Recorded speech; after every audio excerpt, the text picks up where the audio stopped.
dan bersama rohmu. Inilah Injil suci menurut Santo Matius. Dimuliakanlah Tuhan. Sekali peristiwa Yesus membentangkan perumpamaan ini. Hal kerajaan surga itu seumpama biji sesawi yang diambil dan ditaburkan orang di ladangnya. Memang biji itu yang paling kecil di antara segala jenis benih, tetapi apabila sudah tumbuh, sesawi itu lebih besar daripada sayuran lain, bahkan menjadi pohon, sehingga burung-burung di udara datang bersarang di cabang-cabangnya. Dan Yesus menceritakan perumpamaan lain lagi. Hal kerajaan surga itu seumpama ragi yang diambil seorang wanita dan diaduk ke dalam tepung terigu 3 sukat sampai seluruhnya berragi. Semuanya itu disampaikan Yesus kepada orang banyak dalam perumpamaan, dan ia tidak menyampaikan apapun kepada mereka kecuali dengan perumpamaan. Dengan demikian digenapilah sabda Nabi, "Aku mau membuka mulutku mengatakan perumpamaan.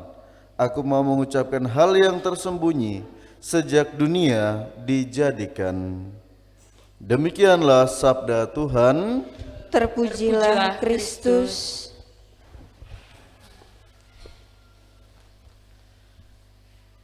Perumpamaan-perumpamaan tentang hal kerajaan surga.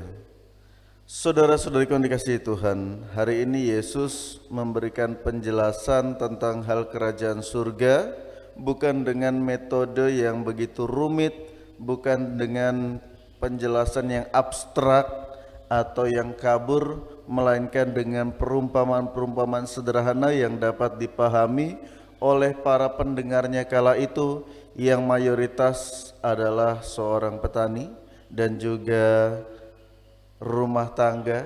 Maka dua perumpamaan yang disampaikan oleh Yesus sungguh-sungguh melekat dalam kehidupan sehari-hari para pendengarnya dan dapat dipahami secara sederhana tanpa mengagungkan atau mempersulit pemahaman tentang kerajaan Allah tanpa mengurangi kemuliaannya. Dan dari kedua perumpamaan itu apa yang dapat kita pelajari secara khusus dalam perumpamaan pertama, dalam bagaimana Yesus mengumpamakan hal kerajaan surga itu seumpama biji sesawi. Ya, mungkin kita di sini jarang melihat biji sesawi, tetapi banyak biji sayuran lain. Ya, kalau mau tahu silahkan berkunjung ke kebun Romo, di belakang itu banyak bibit sayur dari biji yang kecil kemudian bertumbuh, bertunas, dan kemudian berkembang menjadi aneka sayuran yang entah bagaimana bisa bertumbuh. Dan secara iman kita percaya Allah lah yang memberikan pertumbuhan. Dari pengalaman itu kita kemudian dapat merenungkan bersama bagaimana Allah bekerja dalam diri setiap orang. Jika seseorang adalah sebuah benih, biji yang di dalamnya memiliki potensi, kemampuan untuk bertumbuh, dan ketika ia memecah diri, menumbuhkan sulur-sulur, maka pada saat itulah ia dapat bertumbuh. Tetapi jika biji itu diam saja, tidak memecah diri, tidak tumbuh, maka ia hanya akan menjadi biji yang tak berguna karena lama-kelamaan akan membusuk. Jadi jelas perumpamaan tentang hal kerajaan surga seperti biji sesawi adalah harapan Tuhan kepada setiap insan manusia untuk bertumbuh dan berkembang dalam iman.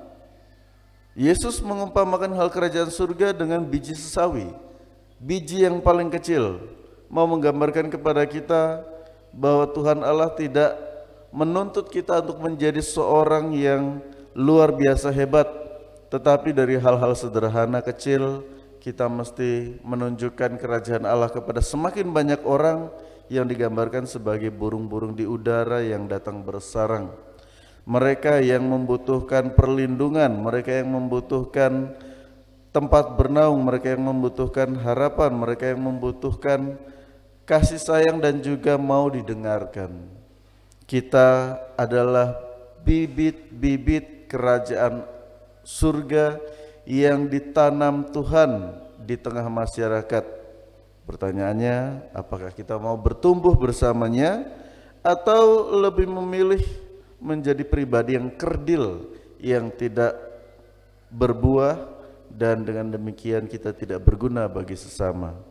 Hal kerajaan surga menuntut tanggung jawab dari kita masing-masing agar kita memberikan manfaat dalam kehidupan bersama, bukan hanya untuk kesenangan dan keuntungan pribadi. Semoga melalui bacaan suci hari ini kita semakin semangat dalam mengarungi kehidupan bersama Tuhan, bertumbuh dalam iman melalui sabda yang kita dengarkan hari ini. Dimuliakanlah Tuhan kini dan sepanjang masa. Amin.